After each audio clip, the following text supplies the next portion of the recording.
ಈಗ ಕರ್ನಾಟಕ ರಾಜಕಾರಣದ ಅತ್ಯಂತ ದೊಡ್ಡ ರಾಜಕೀಯ ಸುದ್ದಿಯೊಂದನ್ನು ನಾವು ಬ್ರೇಕ್ ಮಾಡ್ತಾ ಇದ್ವಿ.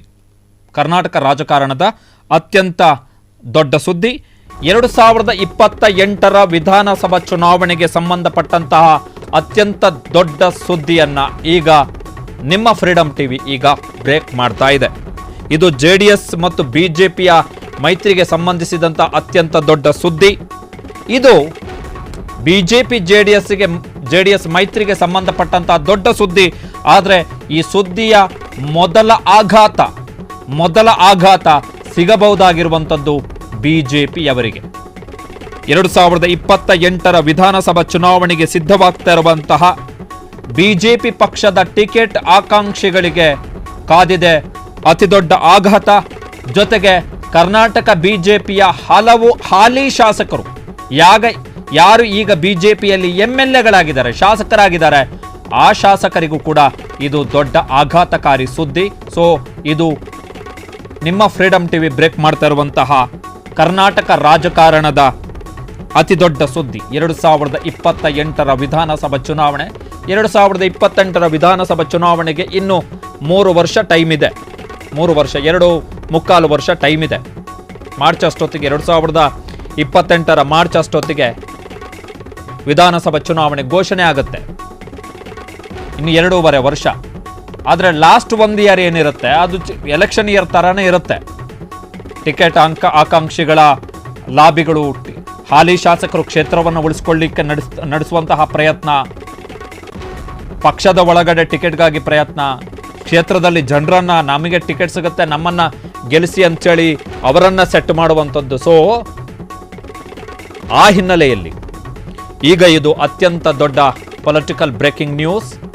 2028ರ ವಿಧಾನಸಭಾ ಚುನಾವಣೆಗೆ ಸಂಬಂಧಪಟ್ಟಂತ ಅತಿ ದೊಡ್ಡ ಬ್ರೇಕಿಂಗ್ ನ್ಯೂಸ್ ಅನ್ನು ನಾವೀಗ ಬ್ರೇಕ್ ಮಾಡ್ತಾ ಇದ್ದೀವಿ. ಬಿಜೆಪಿ ಮತ್ತು ಜೆಡಿಎಸ್ನ ಮೈತ್ರಿಗೆ ಸಂಬಂಧಿಸಿದಂತಹ ಸುದ್ದಿ ಇದು. 2028ರ ವಿಧಾನಸಭಾ ಚುನಾವಣೆಗೆ ಸಂಬಂಧಪಟ್ಟ ಹಾಗೆ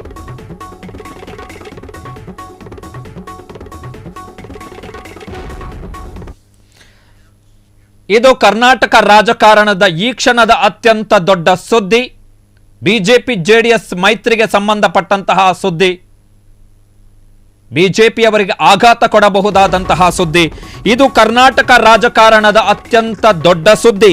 90 ವಿಧಾನಸಭಾ ಕ್ಷೇತ್ರಗಳ ಮೇಲೆ ಜೆಡಿಎಸ್ ಕಣ್ಣನ್ನ ಇಟ್ಟಿದೆ. 90 ವಿಧಾನಸಭಾ ಕ್ಷೇತ್ರಗಳ ಮೇಲೆ ಈಗ ಜೆಡಿಎಸ್ ಕಣ್ಣನ್ನ ಇಟ್ಟಿದೆ. ಬಿಜೆಪಿಯ ಜೊತೆಗೆ 90 ಅಸೆಂಬ್ಲಿ ಕ್ಷೇತ್ರಗಳಲ್ಲಿ ಜೆಡಿಎಸ್ ಸ್ಪರ್ಧೆಗೆ ಸಿದ್ಧತೆಯನ್ನ ಮಾಡಿಕೊಂಡಿದೆ.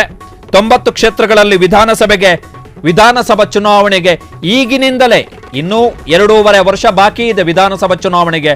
ಆದರೆ ಈಗಿನಿಂದಲೇ ಜೆಡಿಎಸ್ ತನ್ನ ಸಿದ್ಧತೆಯನ್ನ ಮಾಡಿಕೊಂಡಿದೆ. 90 ವಿಧಾನಸಭಾ ಕ್ಷೇತ್ರಗಳು. ಯಾರಿಗಾದ್ರೂ ಈ ಸುದ್ದಿಯನ್ನು ಕೇಳಿದ ತಕ್ಷಣ ಏನಿದು 90 ಇರುವಂತ 224 ಕ್ಷೇತ್ರಗಳಲ್ಲಿ ಏನು 90 ವಿಧಾನಸಭಾ ಕ್ಷೇತ್ರಕ್ಕೆ ಏನು ಜೆಡಿಎಸ್ ಕಣ್ಣಿಟ್ಟಿದೆ ಅಂತ ಹೇಳಿದ್ರೆ ಏನು ದೊಡ್ಡದು, ಏನು ಉಳಿದ 134 ಕ್ಷೇತ್ರಗಳಿದೆಯಲ್ಲ ಅಂತೇಳಿ ಅನ್ನಿಸಬಹುದು. ಸುದ್ದಿ ಅದಲ್ಲ. It's not about number. 224 ಸಂಖ್ಯೆ ಅಲ್ಲ, 90 ವಿಧಾನಸಭಾ ಕ್ಷೇತ್ರಗಳ ಮೇಲೆ ಜೆಡಿಎಸ್ ಕಣ್ಣನ್ನ ಇಟ್ಟಿದೆ. ಬಿಜೆಪಿಯ ಜೊತೆಗೆ 90 ಅಸೆಂಬ್ಲಿ ಕ್ಷೇತ್ರಗಳಲ್ಲಿ, ವಿಧಾನಸಭಾ ಕ್ಷೇತ್ರಗಳಲ್ಲಿ ಜೆಡಿಎಸ್ ಮೈತ್ರಿಗೆ ಸಿದ್ಧತೆಯನ್ನು ಆರಂಭಿಸಿದೆ. 90 ವಿಧಾನಸಭಾ ಕ್ಷೇತ್ರಗಳಲ್ಲಿ ಈಗಿನಿಂದಲೇ ಜೆಡಿಎಸ್ ಸಿದ್ಧತೆಯನ್ನ ಶುರು ಮಾಡಿಕೊಂಡಿದೆ. ನಾಳೆ ಬೆಂಗಳೂರಿನ ಜೆಪಿ ಭವನ, ಜಯಪ್ರಕಾಶ್ ನಾರಾಯಣ್ ಅವರ ಭವನ, ಜೆಡಿಎಸ್ನ ಅಧಿಕೃತ ಕಚೇರಿ ಏನಿದೆ ಬೆಂಗಳೂರಲ್ಲಿ, ಅಲ್ಲಿ ನಾಳೆ ಮಹತ್ವದ ಸಮಾವೇಶ ನಡೆಯಲಿದೆ. ಆ ಸಮಾವೇಶದಲ್ಲಿ ಹಳೆ ಮೈಸೂರು ಭಾಗ ಮಾತ್ರವಲ್ಲದೆ, ಓಲ್ಡ್ ಮೈಸೂರು ಮಾತ್ರ ಅಲ್ಲ, ಕಿತ್ತೂರು ಕರ್ನಾಟಕ ಅಂದ್ರೆ ಉತ್ತರ ಕರ್ನಾಟಕ ಭಾಗ, ಕಲ್ಯಾಣ ಕರ್ನಾಟಕ ಅಥವಾ ಹೈದರಾಬಾದ್ ಕರ್ನಾಟಕ ಏನಿದೆ ಆ ಭಾಗ ಮತ್ತು ಮಧ್ಯ ಕರ್ನಾಟಕ ಭಾಗದಲ್ಲಿ ಅತ್ಯಧಿಕ ಸ್ಥಾನವನ್ನು ಗೆಲ್ಲುವುದಕ್ಕೆ ಜೆಡಿಎಸ್ ಸಿದ್ಧತೆಯನ್ನು ಆರಂಭಿಸಿದೆ. ಬಿಜೆಪಿಯ ಜೊತೆಗೆ ಮೈತ್ರಿ ಮಾಡಿಕೊಂಡು 90 ವಿಧಾನಸಭಾ ಕ್ಷೇತ್ರಗಳು, 90 ಬಿಗ್ ನಂಬರ್, ಅದು ಬಿಗ್ ನಂಬರ್. ಸೊ ಇದು ಈ ಕ್ಷಣದ ದೊಡ್ಡ ಪೊಲಿಟಿಕಲ್ ನ್ಯೂಸ್. ಇದು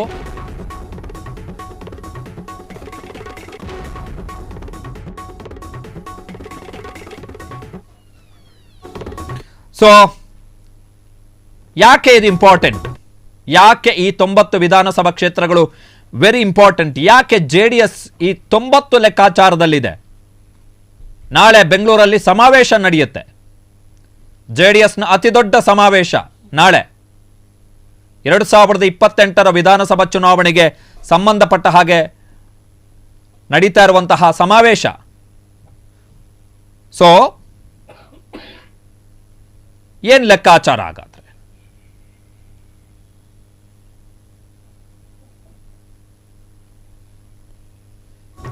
ಇದು ಕರ್ನಾಟಕ ರಾಜಕಾರಣದ ಈ ಕ್ಷಣದ ದೊಡ್ಡ ಸುದ್ದಿ. 90 ವಿಧಾನಸಭಾ ಕ್ಷೇತ್ರಗಳನ್ನ ನಮಗೆ ಬಿಟ್ಟು ಕೊಡಿ, 90 ವಿಧಾನಸಭಾ ಕ್ಷೇತ್ರಗಳನ್ನ ನಮಗೆ ಬಿಟ್ಟು ಕೊಡಿ ಅಂತೇಳಿ ಬಿಜೆಪಿಯ ಎದುರು JDS ಬಲವಾದಂತಹ ಬೇಡಿಕೆಯೊಂದನ್ನು ಇಟ್ಟಿದೆ. 90 ವಿಧಾನಸಭಾ ಕ್ಷೇತ್ರಗಳು ಇರುವಂತಹ ವಿಧಾನಸಭಾ ಕ್ಷೇತ್ರಗಳೆಷ್ಟು? 224. ಆ 224 ವಿಧಾನಸಭಾ ಕ್ಷೇತ್ರಗಳಲ್ಲಿ 90 ವಿಧಾನಸಭಾ ಕ್ಷೇತ್ರಗಳನ್ನ ನೀವು ನಮಗೆ ಬಿಟ್ಟು ಕೊಡಿ.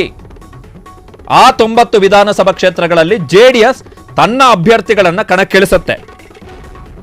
ಆ 90 ಕ್ಷೇತ್ರಗಳಲ್ಲಿ ನೀವು ಬೆಂಬಲ ಕೊಟ್ಟರೆ ನಮ್ಮ ಅಭ್ಯರ್ಥಿಗಳೇ, JDSನ ಅಭ್ಯರ್ಥಿಗಳೇ ಗೆಲ್ತಾರೆ. ಹೀಗಾಗಿ ಆ 90 ಕ್ಷೇತ್ರಗಳಲ್ಲಿ ಬಿಜೆಪಿ ತನ್ನ ಅಭ್ಯರ್ಥಿಗಳನ್ನ ಕಣಕ್ಕಿಳಿಸುವಂಥದ್ದು ಬೇಡ, ಉಳಿದ 134 ಕ್ಷೇತ್ರ, ಒಟ್ಟು ಇರುವಂಥದ್ದು 224. ಆ 224ರಲ್ಲಿ ನಾವಿಬ್ರು ಈಗ ಮೈತ್ರಿಯನ್ನ ಮಾಡ್ಕೊಂಡಿದೀವಲ್ಲ, ಅಸೆಂಬ್ಲಿ ಎಲೆಕ್ಷನ್ಗೆ ಮೈತ್ರಿ ಆಗತ್ತೆ. ಸೊ 224ರಲ್ಲಿ 90 ವಿಧಾನಸಭಾ ಕ್ಷೇತ್ರಗಳಲ್ಲಿ ನಾವು ಕ್ಯಾಂಡಿಡೇಟ್ ಹಾಕ್ತೀವಿ, ಉಳಿದ 134 ಕ್ಷೇತ್ರಗಳಲ್ಲಿ ನೀವು ಕ್ಯಾಂಡಿಡೇಟ್ ಹಾಕಿ. ಸೊ ಈಗಾಗಲೇ ವಿಧಾನಸಭಾ ಚುನಾವಣೆಗೆ ಇನ್ನೂ 2.5 ವರ್ಷ ಟೈಮ್ ಬಾಕಿ ಇದೆ. ಸೊ ಈಗಾಗಲೇ JDS ಬಿಜೆಪಿ ಎದುರುಗಡೆ ವೆರಿ ಇಂಪಾರ್ಟೆಂಟ್ ಬೇಡಿಕೆಯನ್ನು ಇಟ್ಟಿದೆ. ಸೊ 90 ಕ್ಷೇತ್ರ ಯಾಕೆ ಇಂಪಾರ್ಟೆಂಟ್ ಅಂತ ಹೇಳಿದ್ರೆ, ಈಗ ಇಂಡಿಪೆಂಡೆಂಟ್ ಆಗಿ ಎಲೆಕ್ಷನ್ಗೆ ಹೋದಂತಹ ಸಂದರ್ಭದಲ್ಲಿ ಕಾಂಗ್ರೆಸ್ ಇರ್ಬೋದು, ಬಿಜೆಪಿ ಇರ್ಬೋದು, JDS ಇರ್ಬೋದು, ಇಂಡಿಪೆಂಡೆಂಟ್ ಸ್ವತಂತ್ರವಾಗಿ ಎಲೆಕ್ಷನ್ಗೆ ವಿದೌಟ್ ಎನಿ ಅಲಯನ್ಸ್, ಯಾವ ಹೊಂದಾಣಿಕೆ ಯಾವ ಮೈತ್ರಿಯೂ ಇಲ್ಲದೆ ಸ್ವತಂತ್ರವಾಗಿ ಚುನಾವಣೆಗೆ ಹೋದಂತಹ ಸಂದರ್ಭದಲ್ಲಿ ಮ್ಯಾಕ್ಸಿಮಮ್ ನಂಬರ್ ಕ್ಷೇತ್ರಗಳಲ್ಲಿ ಕಂಟೆಸ್ಟ್ ಮಾಡ್ತಾರೆ. ಈಗ ಕಾಂಗ್ರೆಸ್ 224 ಕ್ಷೇತ್ರ, ಬಿಜೆಪಿ 224 ಕ್ಷೇತ್ರ, JDS 224 ಕ್ಷೇತ್ರ. ಮೈತ್ರಿ ಅಂತ ಆದ ಸಂದರ್ಭದಲ್ಲಿ 224 ಕ್ಷೇತ್ರಗಳಲ್ಲಿ ಎರಡೂ ಪಕ್ಷಗಳು ಕಂಟೆಸ್ಟ್ ಮಾಡೋಕ್ಕಾಗಲ್ಲ. ಕಾರಣ ಮೈತ್ರಿ ಮಾಡ್ಕೊಂಡಿರ್ತೀರಿ, ಅಲ್ಲಿ ಬಾರ್ಗೇನ್ ಮಾಡಬೇಕಾಗತ್ತೆ, ಬಿಟ್ಕೊಡ್ಬೇಕಾಗತ್ತೆ. ಎಷ್ಟು ಸ್ಥಾನ ಬಿಟ್ಕೊಡುವಂಥದ್ದು, ದಟ್ ಈಸ್ ದ ಕ್ವಶನ್. 224 ಕ್ಷೇತ್ರಗಳಲ್ಲಿ ಎಷ್ಟು ಸ್ಥಾನ? 20 ಬಿಟ್ಕೊಡ್ಬೇಕಾ? ಹಳೆ ಮೈಸೂರು ಭಾಗದ ಕ್ಷೇತ್ರಗಳನ್ನು ಮಾತ್ರ ಬಿಟ್ಕೊಡ್ಬೇಕಾ? ಮೈಸೂರಿನ ಕ್ಷೇತ್ರಗಳನ್ನು ಮಾತ್ರ ಬಿಟ್ಕೊಡ್ಬೇಕಾ? JDS ಅಂದರೆ ಮಂಡ್ಯ, ಹೀಗಾಗಿ ಮಂಡ್ಯ ಜಿಲ್ಲೆಯಲ್ಲಿ ಬರ್ತಕ್ಕಂತಹ ಕ್ಷೇತ್ರಗಳನ್ನು ಮಾತ್ರ ಬಿಟ್ಕೊಡ್ಬೇಕಾ? ಅಥವಾ ರಾಮನಗರದಲ್ಲಿ ಬರುವಂಥ ಕ್ಷೇತ್ರಗಳನ್ನು ಮಾತ್ರ ಬಿಟ್ಕೊಡ್ಬೇಕಾ? ಇದು ಪ್ರಶ್ನೆ ಇರುವಂಥದ್ದು. ಇದು ಕರ್ನಾಟಕ ರಾಜಕಾರಣದ ಈ ಕ್ಷಣದ ದೊಡ್ಡ ಸುದ್ದಿ. 2028ರ ವಿಧಾನಸಭಾ ಚುನಾವಣೆಗೆ JDS ತನ್ನ ತಯಾರಿಯನ್ನ ಈಗಿನಿಂದಲೇ ಆರಂಭ ಮಾಡಿದೆ. 90 ಕ್ಷೇತ್ರಗಳನ್ನ ಬಿಟ್ಟು ಕೊಡಬೇಕು ಅಂತೇಳಿ ಬಿಜೆಪಿಯ ಎದುರುಗಡೆ JDS ಬೇಡಿಕೆಯನ್ನ ಮುಂದಿಟ್ಟಿದೆ, ತನ್ನ ಬೇಡಿಕೆಯನ್ನ ಮುಂದಿಟ್ಟಿದೆ. ಸೊ ಹೀಗಾಗಿ ಬಿಜೆಪಿಯಲ್ಲಿರುವಂತಹ ಹಾಲಿ ಶಾಸಕರು, ಮಾಜಿ ಶಾಸಕರು ಅವರಿಗೆ ಡವಡವ ಶುರುವಾಗಿದೆ. ಒಂದು ವೇಳೆ JDSಗೆ 90 ಕ್ಷೇತ್ರಗಳನ್ನು ಬಿಟ್ಟು ಕೊಟ್ಟರೆ ಆಗ ಬಿಜೆಪಿಯಲ್ಲಿರುವಂತಹ ಈಗ ಇರ್ತಕ್ಕಂಥ ಶಾಸಕರು ಯಾರಿದ್ದಾರೆ, ಹಾಲಿ ಶಾಸಕರು, ಸಿಟ್ಟಿಂಗ್ MLAs ಮತ್ತು ಮಾಜಿ ಶಾಸಕರು, ಅವರು ಕ್ಷೇತ್ರಗಳನ್ನು ಕಳೆದುಕೊಳ್ಬೇಕಾಗತ್ತೆ. ಅಂತಹ ಸಂದರ್ಭದಲ್ಲಿ ಆ ಹಾಲಿ ಶಾಸಕರು ಮತ್ತು ಮಾಜಿ ಶಾಸಕರು ಇವರು ರಾಜಕೀಯವಾಗಿ ಅತಂತ್ರ ಆಗಿಬಿಡ್ತಾರೆ. ಕ್ಷೇತ್ರನೇ ಇಲ್ಲದಂಗೆ ಆಗುತ್ತೆ, ಅವರಿಗೆ ಕ್ಷೇತ್ರನೇ ಇಲ್ಲದಂಗೆ ಆಗುತ್ತೆ. ಸೊ ಹೊಡೆತ ಯಾರಿಗೆ ಅಂತ ಹೇಳಿದ್ರೆ ಬಿಜೆಪಿಗೆ ಹೊಡೆತ ಇಲ್ಲ. ಬಿಜೆಪಿಗೆ ಅಂದರೆ ಬಿಜೆಪಿಗೆ, ನಾಟ್ ಟು ದ ಬಿಜೆಪಿ. ಪಕ್ಷಕ್ಕೆ ಲಾಭ ಆಗ್ಬೋದು, ಇಲ್ಲ ಅಂತಲ್ಲ, ಪಕ್ಷಕ್ಕೆ ಲಾಭ ಆಗ್ಬೋದು. ಆದರೆ ಕ್ಯಾಂಡಿಡೇಟ್ಗಳು ಇರ್ತಾರಲ್ಲ, MLAಗಳು ಇರ್ತಾರಲ್ಲ, ಈ ಕ್ಷೇತ್ರದಲ್ಲಿ ಈ ಬಾರಿ ನೆಕ್ಸ್ಟ್ ಎಲೆಕ್ಷನ್ಗೆ ನಾನೇ ನಿಂತ್ಕೋಬೇಕು ಅಂತೇಳಿ ಯಾರೆಲ್ಲ ಆಲೋಚನೆಯನ್ನು ಮಾಡಿರ್ತಾರೆ, ಅಥವಾ ಈ ಬಾರಿ ಆಲ್ರೆಡಿ ನಾನು MLA ಆಗಿದ್ದೀನಿ, ಇಷ್ಟು ವರ್ಷದಿಂದ MLA ಇದ್ದೀನಿ, ಚೆನ್ನಾಗಿ ಕೆಲಸ ಮಾಡ್ತಾ ಇದ್ದೀನಿ, ನೆಕ್ಸ್ಟ್ ಟೈಮ್ ನಾನು ಮತ್ತೆ MLA ಕಂಟೆಸ್ಟ್ ಮಾಡಬೇಕು, ಒಂದು ವೇಳೆ ನಾನು ಗೆದ್ದರೆ BJP ಏನಾದರೂ ಅಧಿಕಾರಕ್ಕೆ ಬಂದರೆ ನಾನು ಮಂತ್ರಿ ಆಗ್ತೀನಿ ಅಂತ ಹೇಳಿ ಯಾರೆಲ್ಲ MLAಗಳು ಈಗ ಆಲೋಚನೆಯೆಲ್ಲ ಮಾಡಿರ್ತಾರೆ, ಅಥವಾ ಮಾಜಿ ಶಾಸಕರು ಈ ಬಾರಿ ಸೋತಿದ್ದೀನಿ, ಮುಂದಿನ ಬಾರಿ ಖಂಡಿತ ಗೆಲ್ತೀನಿ, ಮುಂದಿನ ಬಾರಿ ನಮ್ಮ ಪಕ್ಷ ಅಧಿಕಾರಕ್ಕೆ ಏನಾದರೂ ಬಂದರೆ ನಾನು ಮಂತ್ರಿ ಆಗ್ಬೋದು, ಈ ರೀತಿಯ ಆಲೋಚನೆಯಲ್ಲಿ ಯಾರಿರ್ತಾರೆ, ಅಥವಾ ಮೊದಲ ಬಾರಿ ಟಿಕೆಟ್ ಸಿಕ್ಕಂಥವರು ಫಸ್ಟ್ ಟೈಮ್ ಸೋತಿದ್ದೀನಿ, ಸೊ ಈಗ ಸೆಕೆಂಡ್ ಟೈಮ್ಗೆ ನನಗೆ ಪಕ್ಷ ಟಿಕೆಟ್ ಕೊಡ್ಬೋದು ಅಂಥೇಳಿ, ಅಥವಾ ಫಸ್ಟ್ ಟೈಮ್ ಎಲೆಕ್ಷನ್ನಿಗೆ ನಿಂತ್ಕೊಳ್ಳಿಕ್ಕೆ ಹಲವು ಕ್ಷೇತ್ರಗಳಲ್ಲಿ ಯುವಕರು ಟ್ರೈ ಮಾಡ್ತಾ ಇದ್ದಾರೆ, ನೆಕ್ಸ್ಟ್ ಟೈಮ್ ನಾವು ಟಿಕೆಟ್ ತಗೋಬೇಕು ಅಂಥೇಳಿ ವಯಸ್ಸಿನ ಕಾರಣಕ್ಕೋಸ್ಕರ. ಸೊ ಅಂಥವರಿಗೆ ಇದು ಆಘಾತಕಾರಿ ಸುದ್ದಿ. ಇದು ಕರ್ನಾಟಕ ರಾಜಕಾರಣದ ಅತ್ಯಂತ ದೊಡ್ಡ ಸುದ್ದಿ. 90 ವಿಧಾನಸಭಾ ಕ್ಷೇತ್ರಗಳನ್ನು ಬಿಟ್ಟು ಕೊಡುವಂತೆ JDS ಪಟ್ಟು ಹಿಡಿದಿದೆ. 2023ರ ವಿಧಾನಸಭಾ ಚುನಾವಣೆಯಲ್ಲಿ, ಕಳೆದ ಬಾರಿ ನಡೆದಂತಹ ವಿಧಾನಸಭಾ ಚುನಾವಣೆಯಲ್ಲಿ 209 ಕ್ಷೇತ್ರಗಳಲ್ಲಿ JDS ಸ್ಪರ್ಧೆ ಮಾಡಿತ್ತು. 15 ಕ್ಷೇತ್ರಗಳಲ್ಲಿ JDS ಸ್ಪರ್ಧೆ ಮಾಡಿರಲಿಲ್ಲ. 209 ವಿಧಾನಸಭಾ ಕ್ಷೇತ್ರಗಳಲ್ಲಿ JDS ಸ್ಪರ್ಧೆ ಮಾಡಿತ್ತು ಚುನಾವಣಾ ಆಯೋಗದ ಅಧಿಕೃತ ಅಂಕಿಅಂಶಗಳ ಪ್ರಕಾರ. ಅದರಲ್ಲಿ JDS ಗೆದ್ದಿದ್ದು ಕೇವಲ 19 ಕ್ಷೇತ್ರಗಳಲ್ಲಿ ಮಾತ್ರ. 209 ಕ್ಷೇತ್ರಗಳಲ್ಲಿ ಸ್ಪರ್ಧೆ ಮಾಡಿತ್ತು 2023ರಲ್ಲಿ. JDS ಗೆದ್ದಿದ್ದೆಷ್ಟರಲ್ಲಿ 19 ಕ್ಷೇತ್ರಗಳಲ್ಲಿ ಮಾತ್ರ. ಕಳೆದ ಚುನಾವಣೆಯಲ್ಲಿ 31 ಕ್ಷೇತ್ರದಲ್ಲಿ 2023ರ ಚುನಾವಣೆಯಲ್ಲಿ 31 ಕ್ಷೇತ್ರದಲ್ಲಿ JDS 2ನೇ ಸ್ಥಾನದಲ್ಲಿತ್ತು. ಅಂದರೆ 2023ರ ಚುನಾವಣೆಯಲ್ಲಿ ಯಾವ 31 ಕ್ಷೇತ್ರಗಳಲ್ಲಿ ಅದರಲ್ಲಿ BJP ಅವರು ಗೆದ್ದಿದ್ದಾರೆ, ಕಾಂಗ್ರೆಸ್ನವರು ಗೆದ್ದಿದ್ದಾರೆ. ಆ ಗೆದ್ದ ಶಾಸಕರ ಬಳಿಕದ ನೆಕ್ಸ್ಟ್ ಸ್ಥಾನ JDSನದ್ದಾಗಿತ್ತು. 2ನೇ ಸ್ಥಾನದಲ್ಲಿತ್ತು. JDSನ ಅಭ್ಯರ್ಥಿಗಳು 2ನೇ ಸ್ಥಾನದಲ್ಲಿದ್ದರು 31 ಕ್ಷೇತ್ರಗಳಲ್ಲಿ. 2018ರ ವಿಧಾನಸಭಾ ಚುನಾವಣೆಯಲ್ಲಿ JDS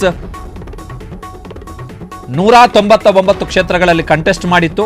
ಕಾರಣ 2018ರ ಚುನಾವಣೆಯಲ್ಲಿ JDS ಬಹುಜನ ಸಮಾಜ ಪಕ್ಷದ ಜೊತೆಗೆ ಮೈತ್ರಿಯನ್ನ ಮಾಡ್ಕೊಂಡಿತ್ತು. ಈಗ ಮಹೇಶ್ ಕೊಳ್ಳೇಗಾಲದಲ್ಲಿ ಗೆದ್ದಿದ್ರಲ್ವಾ, ಮಹೇಶ್ ಅವರು ಬಹುಜನ ಸಮಾಜ ಪಕ್ಷದಿಂದ ಗೆದ್ದಿದ್ದು 2018ರಲ್ಲಿ. ಆಮೇಲೆ ಅವರು BJPಗೆ ಹೋದ್ರು. ಸೊ 2018ರಲ್ಲಿ JDS ಮತ್ತೆ ಬಹುಜನ ಸಮಾಜ ಪಕ್ಷ BSP ಮೈತ್ರಿಯನ್ನ ಮಾಡ್ಕೊಂಡಿತ್ತು. BSP ಅವರಿಗೆ 18 ಕ್ಷೇತ್ರಗಳನ್ನು JDSನವರು ಬಿಟ್ಟುಕೊಟ್ಟಿದ್ರು. 199ರಲ್ಲಿ JDS ಕಂಟೆಸ್ಟ್ ಮಾಡಿತ್ತು.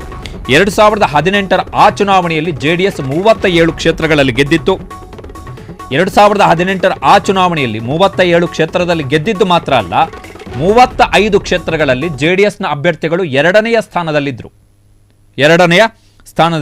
ಹೀಗಾಗಿ ಈ ಲೆಕ್ಕಾಚಾರಗಳನ್ನು ಹಾಕಿಕೊಂಡು ಈಗ JDS ಒಂದು ಹೊಸ ಬೇಡಿಕೆಯನ್ನು ಮುಂದಿಟ್ಟಿದೆ. ಏನು ಅಂತ ಹೇಳಿದ್ರೆ, ನಮಗೆ 90 ಕ್ಷೇತ್ರಗಳನ್ನು ಬಿಟ್ಟುಕೊಡ್ಬೇಕು. JDSಗೆ 90 ಕ್ಷೇತ್ರ ಬಿಟ್ಟುಕೊಟ್ರೆ BJPಗೆ ಕಂಟೆಸ್ಟ್ ಮಾಡಲಿಕ್ಕೆ ಸಿಗುವಂಥ ಕ್ಷೇತ್ರಗಳೇ 134, 224 ಕ್ಷೇತ್ರಗಳಲ್ಲಿ.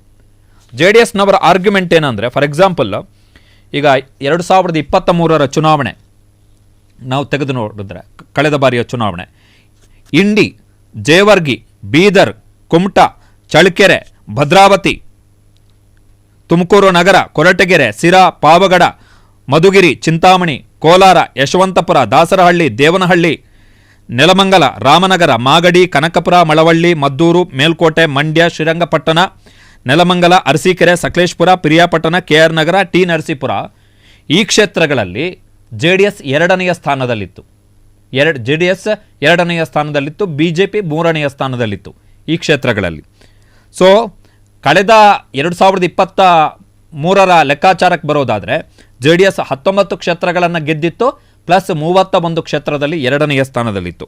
ಇನ್ನು 2018ರ ಲೆಕ್ಕಾಚಾರಕ್ಕೆ ಬಂದರೆ JDS 37 ಕ್ಷೇತ್ರಗಳಲ್ಲಿ ಗೆದ್ದಿತ್ತು, ಜೊತೆಗೆ 35 ಕ್ಷೇತ್ರಗಳಲ್ಲಿ 2ನೇ ಸ್ಥಾನದಲ್ಲಿತ್ತು. ಅದು ಅರಭಾವಿ, ದೇವರಹಿಪ್ಪರಗಿ, ಬಸವನ ಬಾಗೇವಾಡಿ, ಇಂಡಿ, ಲಿಂಗಸಗೂರು, ನವಲಗುಂದ, ಕಾರವಾರ, ಕೂಡ್ಲಿಗಿ, ಚಳ್ಳಕೆರೆ, ಚಿತ್ರದುರ್ಗ, ಶಿವಮೊಗ್ಗ ಗ್ರಾಮಾಂತರ, ಸೊರಬ, ಚಿಕ್ಕನಾಯಕನಹಳ್ಳಿ, ತುರುವೇಕೆರೆ, ತುಮಕೂರು ನಗರ, ಪಾವಗಡ, ಗೌರಿಬಿದನೂರು, ಚಿಕ್ಕಬಳ್ಳಾಪುರ, ಶಿಡ್ಲಘಟ್ಟ,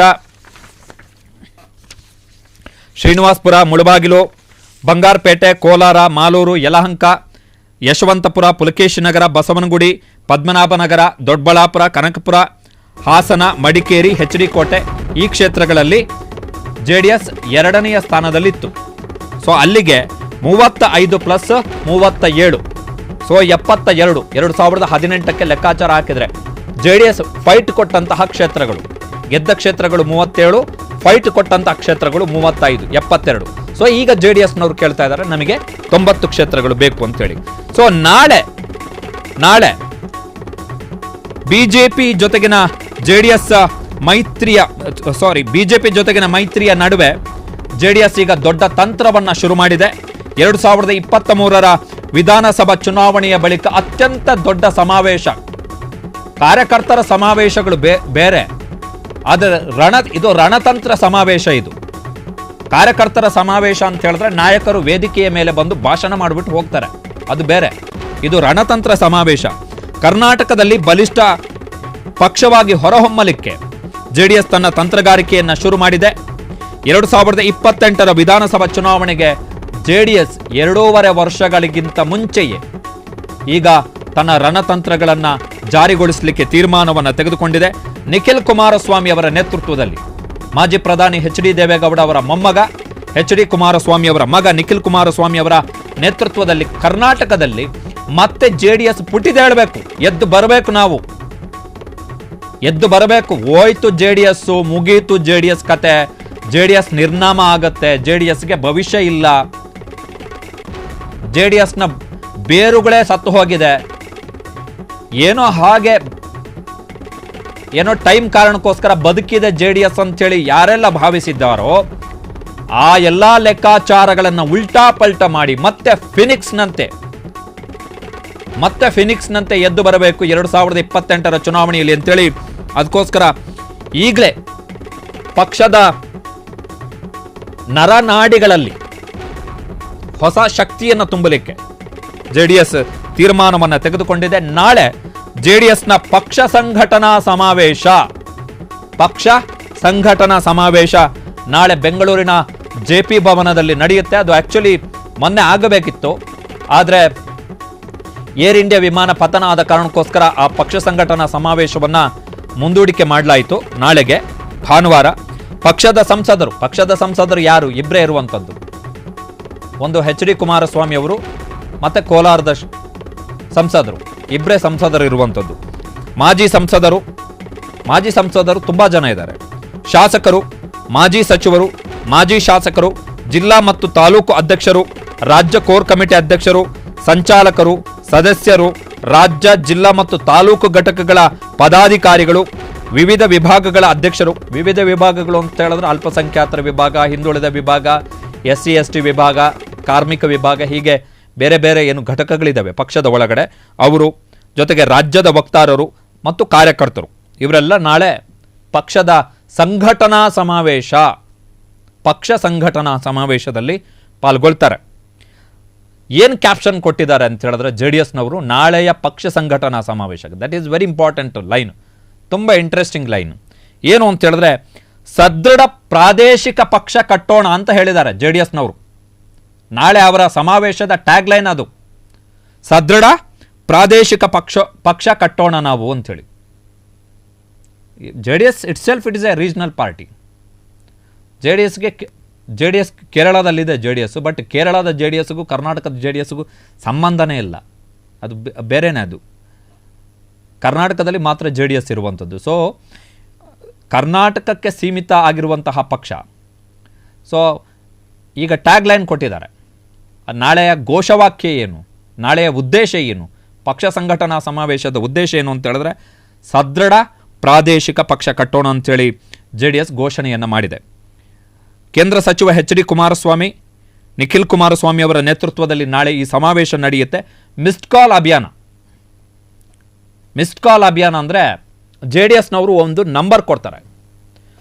ಆ ನಂಬರ್ಗೆ ಯಾರಿಗೆಲ್ಲ JDSಗೆ ಸೇರ್ಪಡೆ ಆಗಲಿಕ್ಕೆ ಅಥವಾ ಕಾರ್ಯಕರ್ತರಾಗಿ ಪಕ್ಷವನ್ನು ಸೇರಲಿಕ್ಕೆ ಯಾರೆಲ್ಲ ಬಯಸಿದಾರೋ ಅವರು ಆ ನಂಬರ್ಗೆ ಡಯಲ್ ಮಾಡಿದ್ರೆ ಆಯಿತು, ಅದು ಮಿಸ್ಡ್ ಕಾಲ್ ಆಗುತ್ತೆ. ಸೊ ಮಿಸ್ಡ್ ಕಾಲ್ ಅಂತ ಹೇಳಿದ್ರೆ ಆ ಮಿಸ್ ಕಾಲ್ ಕೊಟ್ಟಂತಹ ವ್ಯಕ್ತಿ JDSನ ಕಾರ್ಯಕರ್ತ ಅಂತೇಳಿ ಕನ್ಸಿಡರ್ ಮಾಡಲಾಗುತ್ತೆ. ಜೊತೆಗೆ ರಾಜ್ಯ ಸಂಘಟನಾ ಪ್ರವಾಸ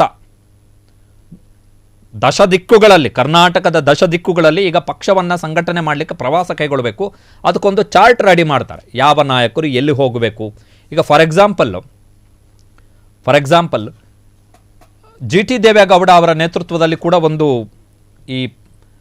ತಂಡವನ್ನು ಮಾಡಿದರು ರಾಜ್ಯದ ಹಲವು ಜಿಲ್ಲೆಗಳಿಗೆ ಭೇಟಿ ಕೊಡುವಂಥ ಒಂದು ತಂಡವನ್ನು ಮಾಡಿದ್ರು. ಸದಸ್ಯತ್ವ ಅಭಿಯಾನ ನನ್ನ ಅನಿಸಿಕೆ ಪ್ರಕಾರ ಇದು 2ನೇ ಬಾರಿ ಆಗ್ತಾ ಇರುವಂತಹ ಸದಸ್ಯತ್ವ ಅಭಿಯಾನ JDSನವರದ್ದು. JDS ಆಲ್ರೆಡಿ ಈ 2023 ವಿಧಾನಸಭಾ ಚುನಾವಣೆ ಆದ ಬಳಿಕ JDS ಒಂದು ಬಾರಿ ಆಲ್ರೆಡಿ ಸದಸ್ಯತ್ವ ಅಭಿಯಾನವನ್ನು ಕೈಗೊಂಡಿದೆ. ಬಟ್ ಅದರ ಬೆನಿಫಿಟ್, ಅದರ ಚುನಾವಣಾ ಲಾಭಗಳು ಎಲ್ಲೂ ಕೂಡ ಕಾಣಿಸಿಕೊಂಡಿಲ್ಲ. ಫಾರ್ ಎಕ್ಸಾಂಪಲ್, ಈಗ ಚನ್ನಪಟ್ಟಣದಲ್ಲಿ ನಡೆದಂತಹ ಚುನಾವಣೆಯಲ್ಲಿ ನಿಖಿಲ್ ಕುಮಾರಸ್ವಾಮಿಯವರು 25,000ಕ್ಕೂ ಅಧಿಕ ಮತಗಳಿಂದ ಸೋತರು, ಹೀನಾಯವಾಗಿ ಸೋತರು. 25,000 ಓಟಲ್ಲಿ ಸೋಲ್ತಾರೆ ಕೇಂದ್ರ ಸಚಿವರ ಮಗ ಅಂತ ಹೇಳಿದ್ರೆ ಅದು ಕೂಡ ಅನುಕಂಪ, ತಂದೆ ಕೇಂದ್ರ ಸಚಿವರು, ತಾತ ಮಾಜಿ ಪ್ರಧಾನಿ, ಮೊಮ್ಮಗ ಸತತವಾಗಿ ಸೋತಂತಹ ದುಃಖ, ಇದರ ಹೊರತಾಗಿಯೂ ಕೂಡ 25,000 ಮತಗಳ ಅಂತರದಿಂದ ಸೋಲ್ತಾರೆ. ಸೊ ಈ ಹಿಂದಿನ ಪಕ್ಷ ಸಂಘಟನೆಗೆ ಸಂಬಂಧಪಟ್ಟ ಹಾಗೆ ಏನು ಹೆಜ್ಜೆಗಳನ್ನು ಇಡ್ತು JDS, ಅದು ಫಲಪ್ರದವಾಗಿ ಕಾಣಿಸಿಕೊಂಡಿಲ್ಲ. ಸೊ ಈಗ ಇನ್ನೊಂದು ಹಂತದ ತಂತ್ರಗಾರಿಕೆ, ಸದೃಢ ಪ್ರಾದೇಶಿಕ ಪಕ್ಷ ಕಟ್ಟಬೇಕು ಅಂಥೇಳಿ ಈ ಘೋಷಣೆಯನ್ನು ಮಾಡಲಾಗಿದೆ. ವೆರಿ ಇಂಪಾರ್ಟೆಂಟ್ ಇದು. 90 ಕ್ಷೇತ್ರಗಳು JDSನವರು ಟಾರ್ಗೆಟ್ ಮಾಡ್ತಾ ಇರುವಂಥ ಕ್ಷೇತ್ರಗಳು 90.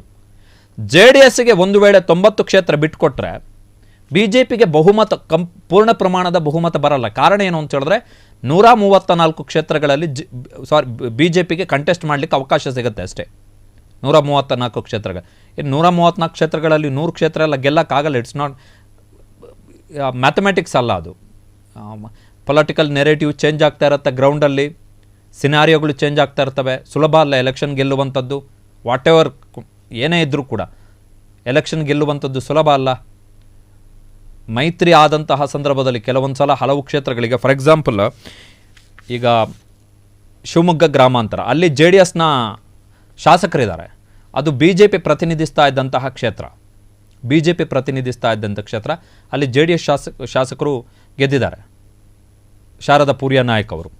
ಈಗ ಭದ್ರಾವತಿಯಲ್ಲಿ ಇವರು ಕೇಳ್ತಾ ಇದ್ದಾರೆ, ಇಂಡಿಯಲ್ಲಿ ಕೇಳ್ತಾ ಇದ್ದಾರೆ, ಜೇವರ್ಗಿ, ಬೀದರ್ನಲ್ಲಿ ಗುರುಪಾದಪ್ಪ ನಾಗಮಾರ್ಪಳ್ಳಿ ಅವರ ಮಗ ಸೂರ್ಯಕಾಂತ್ ನಾಗಮಾರ್ಪಳ್ಳಿ ಅವರು ಸೆಕೆಂಡ್ ಪ್ಲೇಸಲ್ಲಿದ್ದಾರೆ. ಸೊ ಈ ಕ್ಷೇತ್ರಗಳಲ್ಲೆಲ್ಲ ಕೇಳುತ್ತೆ. ಹಳೆ ಮೈಸೂರು ಭಾಗದಲ್ಲಿ ಎಲ್ಲ ಕ್ಷೇತ್ರವನ್ನು ಬಿಟ್ಟುಕೊಡುತ್ತೆ JDS.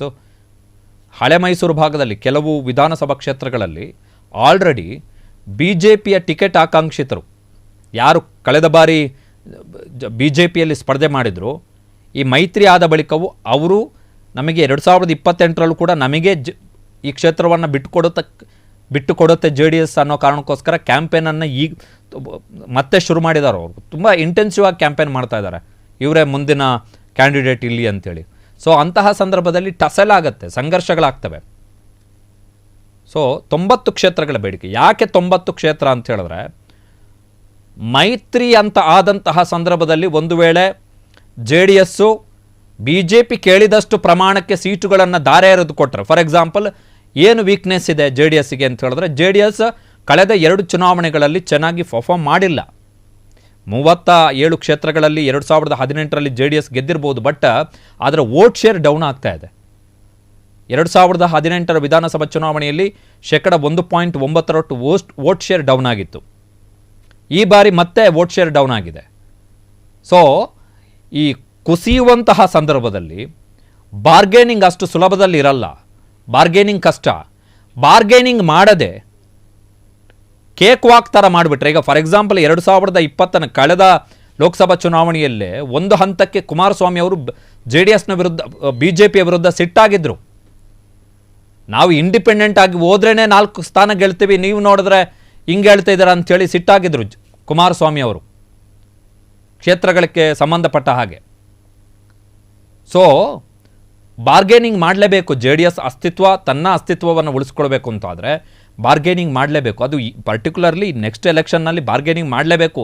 ಇನ್ ಕೇಸ್ ಬಾರ್ಗೇನಿಂಗ್ ಮಾಡದೆ, ಹಠ ಹಿಡಿದು ಕೂರದೆ, ಕುಮಾರಸ್ವಾಮಿ ಅವರು ಏನಾದರೂ ಆಯ್ತಿರಲಿ ಕಾಂಗ್ರೆಸ್ಸನ್ನು ಫಸ್ಟ್ ಸೋಲಿಸ್ಬಿಡೋಣ ಅನ್ನುವಂಥ ಲೆಕ್ಕಾಚಾರಕ್ಕೆ ಏನಾದರೂ ಹೋಗ್ಬಿಟ್ರೆ, ಎಲ್ಲೆಲ್ಲ JDS ಮತ್ತೆ ಪುಟಿದೇಳಲಿಕ್ಕೆ ಅವಕಾಶ ಇದೆಯೋ ಅಲ್ಲಿ JDSನ್ನು BJP ತಿನ್ನುತ್ತೆ ಅಷ್ಟೇ. ಮತ್ತೆ JDS ಬರೋದು ಕಷ್ಟ.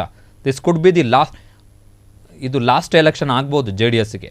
ಪರಿಸ್ಥಿತಿ ವಿಪರೀತಕ್ಕೆ ತಿರುಗಿದರೆ JDSನ ಸ್ಥಿತಿಯಲ್ಲಿ, JDSನ ವಿಷಯದಲ್ಲಿ ಪರಿಸ್ಥಿತಿ ವಿಕೋಪಕ್ಕೆ ಅಥವಾ ತೀರಾ ವಿಪರೀತ ಪರಿಸ್ಥಿತಿಗೆ ಹೋಗ್ಬಿಟ್ರೆ ಜೆ ಡಿ ಎಸ್ಗೆ ಮುಂದಿನ ಚುನಾವಣೆವೇ ಲಾಸ್ಟ್ ಎಲೆಕ್ಷನ್. ಬಿಕಾಸ್ ಡೆಸಿಮೇಟ್ ಆಗ್ತಾ ಬರ್ತಿದೆ ಪಾರ್ಟಿಯ ಚಾರ್ಟ್ ಏನಿದೆ, ಗ್ರೋತ್ ಚಾರ್ಟ್ ಏನಿದೆ, ಅದು ಸ್ಲೈಡಿಂಗ್ ಆಗ್ತಾ ಇದೆ, ಬೀಳ್ತಾ ಇದೆ, ಎಲ್ಲೂ ಕೂಡ ಏಳ್ತಾ ಇಲ್ಲ. ಅದು ಕೂಡ ಜೆ ಡಿ ಎಸ್ನ ಭದ್ರಕೋಟೆ ಇರತಕ್ಕಂಥ ಪ್ರದೇಶಗಳಲ್ಲೇ ಅದು ಸ್ಲೈಡಿಂಗ್ ಆಗ್ತಾ ಇದೆ.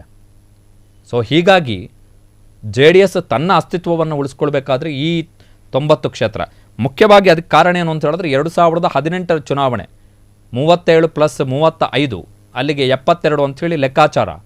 ಅದರ ಜೊತೆಗೆ ಎಕ್ಸ್ಟ್ರಾ ಇನ್ನೊಂದಷ್ಟು ಸೀಟ್ ಬೇಕು.